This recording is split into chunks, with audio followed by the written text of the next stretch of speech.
سلام دوستان. سلام. ما همچنان شیرازی بعد از گذر از بیماری سرماخوردگی و چشم و هزار داستان. امروز تصمیم گرفتیم بیایم یه دو تا جای دیدنی بریم که کلا قرنطینه شده، بسته شده. البته خودمونم خیلی دلمون راضی نبود که بریم و همطوری فعلا قدم میزنیم توی خیابون سنگفرش سمت باغ ارم. ما فکر میکردیم که بسته است ولی باز نه، ورودی باغ ارم. مرسی.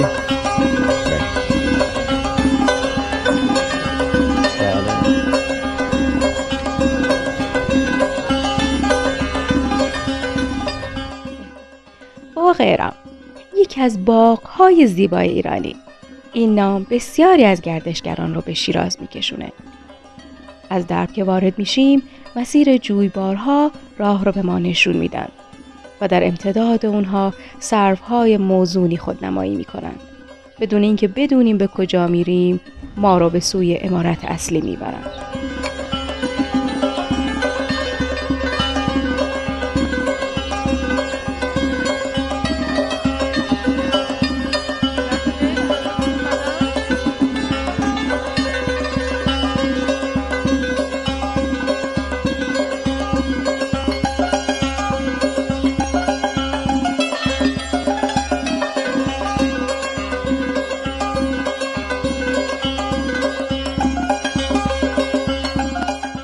امروز که داریم شیراز رو میگردیم، علی و احسانم زوج موتور سوار ما رو امروز همراهی میکنن. خوشحالیم که در کنارتون هستیم. خوش آمدید به شیراز. خوشحالمون کردیم. عزیزم مرسی. دو شیرازی اصیل.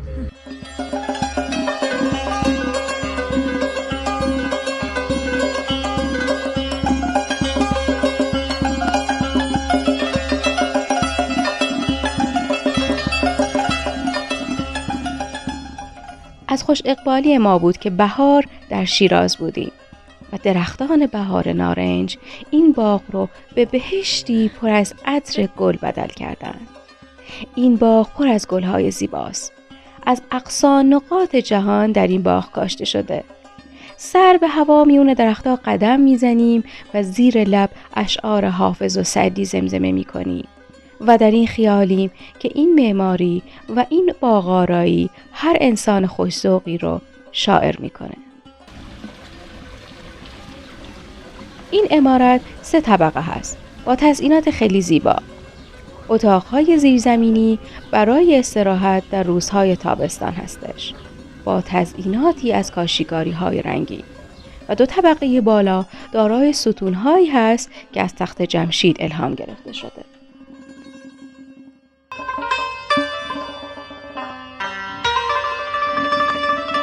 تمام حسن و زیبایی عمارت وسط باغ با حوض روبروی این بنا که تصویر نقاشی ها و کاشیگاری ها و گچبری ها رو منعکس میکنه تکمیل میشه. مطلبی خوندم که نوشته بود این بنا بیش از 70 سال به خوانین قشقایی تعلق داشته که در دوران پهلوی مصادره شده. 70 سال زندگی در این باغ زیبا باور نکردنیه. تصور اینکه روزگاری زندگی در اینجا رونق داشته واقعا خارق‌العاده است. خوشبختانه در تاریخ 6 تیر ماه 1390 در 35مین اجلاس کمیته میراث جهانی یونسکو باغ ارم شیراز به همراه 8 باغ دیگه ایرانی در فهرست میراث جهانی ثبت گردیده. مرسی دوستان که این ویدیو رو با ما همراه بودید. اگر از این ویدیو خوشتون اومده با لایک و کامنت از ما حمایت کنید. در ضمن اگر به شیراز و به باغ ارم سفر کردید برای ما از خاطرات سفرتون بنویسید. تا ویدیو بعدی، خدا نگهدار.